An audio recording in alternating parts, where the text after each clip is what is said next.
అందరికీ నమస్తే। ఈరోజు మన న్యూస్ ఐటము రామ్ గోపాల్ వర్మను పట్టుకొచ్చాను।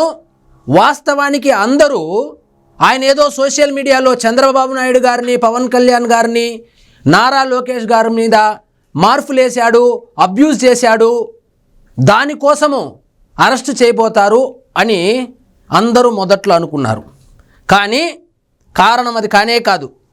వాస్తవానికి ఆయన మీద కూటమి ప్రభుత్వం చాలా సీరియస్గా ఉన్నట్లు, వేరే ఇతర కేసులు కూడా అతని మీద రిజిస్టర్ అయ్యే అవకాశాలు ఉండడము, అవి నాన్ బెయిలబుల్ కిందికి వచ్చే అవకాశం ఉండడంతో తప్పించుకొని తిరుగుతా అన్నాడు। వాస్తవంగా ఎన్నికలకు ముందు సోషల్ మీడియాలో విస్తృతంగా ఒక పోస్ట్ వైరల్ అవుతా ఉన్నింది। అదేమిటంటే, రామ్ గోపాల్ వర్మకి ప్రజా సొమ్ము దారాదత్తం, 1,15,00,000 ఇచ్చిన జగన్ ప్రభుత్వం మార్చి 14వ తారీఖున 2020న 2 చెక్కుల రూపంలో ఆర్జీవీ ఆర్వీ గ్రూప్కి సమర్పణ। ఇదిగోండి 14 మార్చి 2024 ఆర్జీవీ ఆర్వీ గ్రూపు ఒక చెక్కేమో 67,62,712, అదే రోజు మరొక చెక్కు రూపంలో 47,33,898 రూపాయలు మన జగనన్న ప్రభుత్వము అప్పట్లో రామ్ గోపాల్ వర్మకు ఇచ్చినట్లు సమాచారం అయితే ఉంది। ఎందుకు ఇచ్చినారు? రామ్ గోపాల్ వర్మ ఏమన్నా ఎంప్లాయా? రామ్ గోపాల్ వర్మ ఏమన్నా ఆయన ప్రభుత్వంలో అట్లీస్ట్ సలహాదారుడా? ప్రజా సొమ్మును అసలు ఓటు హక్కు కూడా వినియోగించుకొని ప్రజాస్వామ్యం మీదే నమ్మకం లేని ఒక వ్యక్తికి 1,15,00,000 ఎందుకు ఇచ్చినట్టు? ఈ ఆర్జీవీ ఏం చేసేవాడు? బూత్ సినిమాలు తీసేవాడు, అనుకూలంగా ట్వీట్లు పెట్టించుకున్నవాడు, జగనన్నని పొగుడుకుంటూ, పవన్ కళ్యాణ్ని, చంద్రబాబును, లోకేష్ని తిట్టించుకుంటూ, అలా చేసిన దానికి నజరానాగా ఇచ్చినట్లు తెలిసింది। ఇది అప్పట్లో చూడండి, కూటమి ప్రభుత్వం రాగానే ఈ వ్యవహారంపై విచారణ జరిపిస్తామని ఎప్పుడో వార్నింగ్ కూడా ఇచ్చినారు, ఇప్పుడు మొదలుపెట్టినారు। ఈ విషయం తెలుసుకున్నటువంటి రామ్ గోపాల్ వర్మ సోషల్ మీడియా కేసే కదా, అదేం చిన్న కేసే కదా, 41A నోటీస్ ఇస్తారు, మహా అయితే అరెస్ట్ చేస్తారు, బిర్యానీ పెట్టి పంపించేస్తారు అనుకున్నాడు। కానీ ఇదే కనుక నిజమైతే ఈ కేసులో రామ్ గోపాల్ వర్మతో పాటు అప్పట్లో ముఖ్యమంత్రి అయినటువంటి వైఎస్ జగన్మోహన్ రెడ్డి కూడా ఇరుక్కోబోతాడని వైఎస్ఆర్సీపీ పెద్దలే రామ్ గోపాల్ వర్మను పారిపోమని చెప్పాడంట, అందుకోసం పారిపోయినాడంట।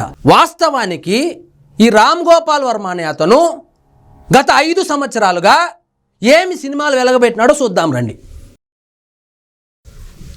చూడండి, జగన్మోహన్ రెడ్డి అధికారంలోకి వచ్చిన తర్వాత 2019లో ఆయన తీసిండేది అమ్మ రాజ్యంలో, కడప బిడ్డలు, beautiful, murder, corona virus, D company, 12 o'clock, దెయ్యము, కొండ, డేంజరస్, ఏదో లడ్కి, వ్యూహము।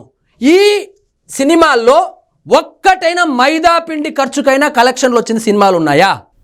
కనీసము సినిమా తీయడానికి కూడా డబ్బులు లేని, ప్రింట్లు బయటకు పంపించడానికి కూడా డబ్బులు లేని ఆ రామ్ గోపాల్ వర్మ ఇంత పెద్ద లావిష్ బిల్డింగు హైదరాబాదులో కట్టుకొని కులుకుతున్నాడంటే జగన్మోహన్ రెడ్డి పంపించిన డబ్బులు కాదా అండి? ఎక్కడి నుంచి వచ్చింది? వేరే వ్యాపారం ఏముంది? నాకు సినిమాలు తప్ప ఏమీ తెలియదు అంటాడు, తీసిందేమో ఈ దిక్కుమాలిన సినిమాలు। అంతకు ముందేమైనా సినిమాలు తీసినట్టు అంతకుముందు ఐస్ క్రీమ్ 1, 2, 3 అవైతే ఆయన తాగే వోడ్కాకు శనిక్కాయ గింజలు కూడా రావు దానికి। అలాంటి సినిమాలు తీసుకుని టైంపాస్ చేసేటువంటి రామ్ గోపాల్ వర్మకు ఇంతటి లావిష్ బిల్డింగ్ ఎక్కడి నుంచి వచ్చింది? నెలకి దీనికి మెయింటెనెన్సే ఎంత అవుతుంది? ఆఫీసు లోపల ఎంత లావిష్గా ఉంది?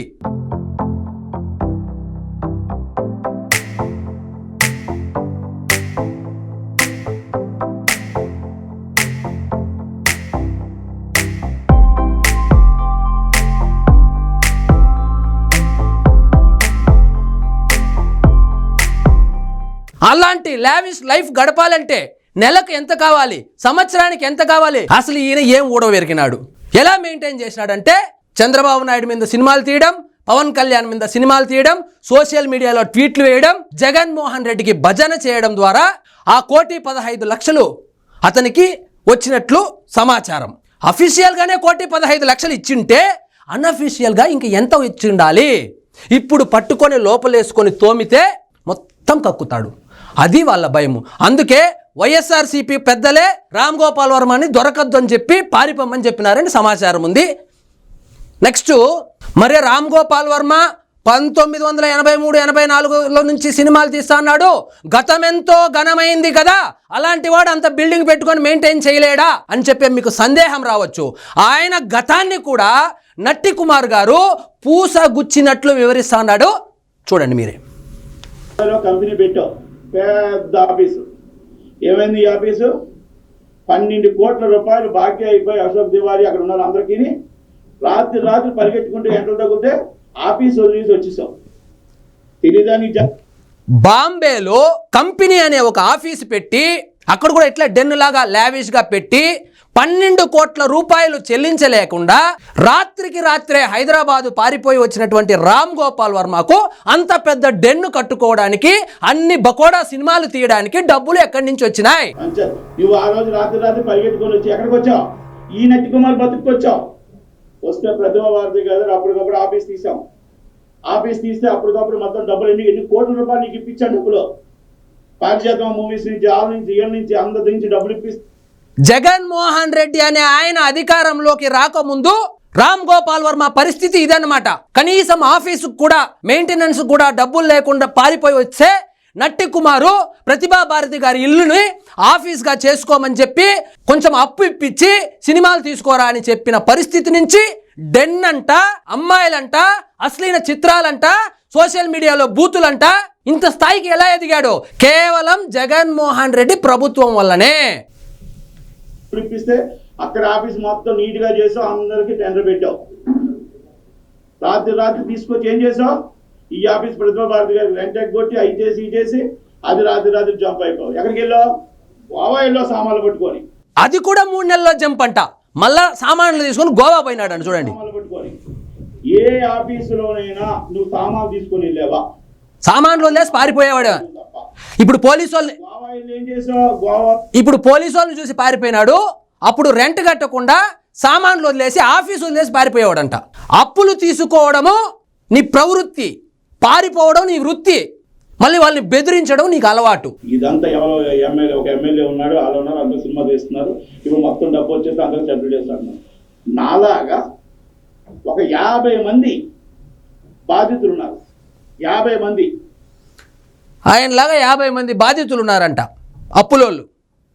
ఇలాంటి రామ్ గోపాల్ వర్మకు అలాంటి ఆఫీస్ ఎలా వచ్చింది? జగన్మోహన్ రెడ్డి గారు ఇచ్చిన డబ్బులతో కాదా? వైఎస్ఆర్సీపీ పే చేసిన డబ్బులతో కాదా? ప్రతి ఒక్క నిర్మాత నీ సినిమాలో లాభం పొందాడు అని ఒక మాట నాకు చెప్పు. ఒక్క ప్రొడ్యూసర్ కూడా రామ్ గోపాల్ వర్మ వల్ల లాభం పొందింది లేదు. రామ్ గోపాల్ వర్మ వల్ల లాభపడింది కేవలము జగన్మోహన్ రెడ్డి. ఆయన కూడా రాక్షసానందం కోసము ప్రత్యర్థుల్ని ఈయన చేత తిట్టించుకుంటూ రాక్షస ఆనందం పొందినాడే కానీ లాభం అయితే పొందలేదు. అలాంటి సినిమాలు చేయడం వల్ల, అలాంటి మార్ఫింగ్లు చేయడం వల్ల వైఎస్ఆర్సీపీకి డ్యామేజ్ జరిగిందే కానీ ₹1 కూడా లాభము లేదు, 4 ఓట్లు కూడా పడలేదు. ఆ క్షణానికి రాక్షస ఆనందం పొందాడు ప్యాలెస్లో కూర్చొని.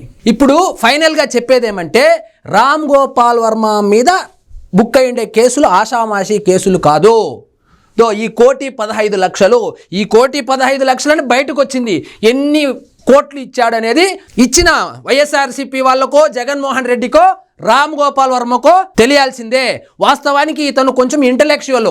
కేవలము ఆ సోషల్ మీడియా మార్ఫింగ్లే అంటే హైదరాబాద్లో కూర్చొని ఇంకా ట్వీట్లు వేసేవాడు కాదు. దాని వెనకాల ఇంత పెద్ద కథ ఉంది, దొరికితే చెక్కేస్తారని పారిపోయాడు. ఇదండి ఈరోజు మన టాపిక్. మీకు ఈ వీడియో నచ్చినట్లయితే లైక్ చేయండి, షేర్ చేయండి. ఛానల్ మాత్రం సబ్స్క్రైబ్ చేసుకోవడం మర్చిపోవద్దు. Thank you.